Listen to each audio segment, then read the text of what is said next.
Welcome to Ahavas Yisrael Daily. We're still on chapter 11, part C. Every Jew counts. Rav Matisyahu Deutsch, Rav in Ramat Shlomo, shared with me a beautiful thought on Ahavas Yisrael.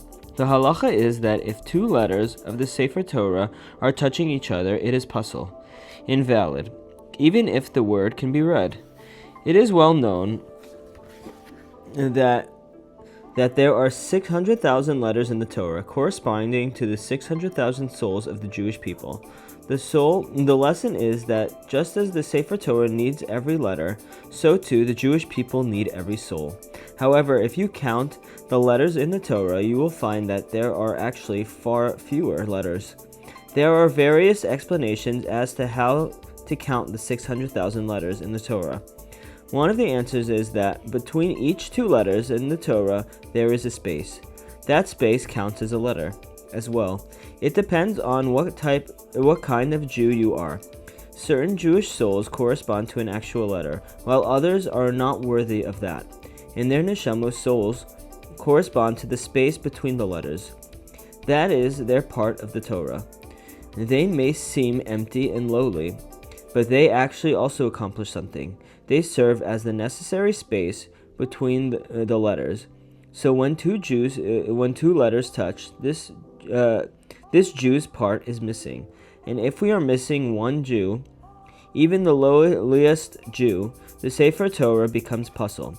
Every Jew counts, no matter who he is. D. Make two shuls. The Radvaz writes an incredible halachic ruling. If a shul has various factions that do not get along, rather than praying together in the same shul, each faction should form its own congregation. Of course, the ideal would be that they would all get along, but if they don't, their prayers will not be answered properly. Therefore, it is better that they split up and remain at peace, rather than join together in quarrel. E. Two halves of a whole. When Hashem commanded Moshe to count the Jewish people, he told Moshe that he should not count each person individually. Everyone should donate a silver coin valued at half a shekel, and all the coins should be counted. The reason for this, as the Torah states, is so that the plague should not befall the Jewish people when they are counted. Why would counting the people individually cause a plague? Rabbeinu Bachya explains, when a person is counted as an individual, he is separated from the group, and when one is separated from everyone else, he is in danger, for one needs his own merit to survive. Therefore, everybody gave a coin instead, thus keeping their unity intact, protecting them from harm. As each person has the joint merits of the group to protect him, Rabbeinu Bachya brings many examples from the Tanakh where we find this concept. Unity protects, separation harms. Additionally, each person gave a coin valued at only half a shekel, not a coin with the value of a full shekel, to symbolize that one is not complete on his own.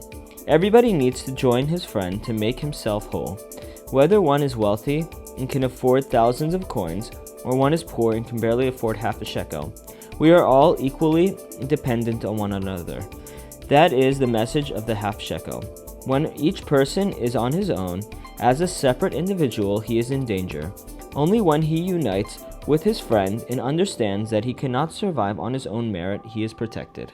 And with that, we finish chapter 11. Tomorrow we're going to change the format a little bit, and thank you.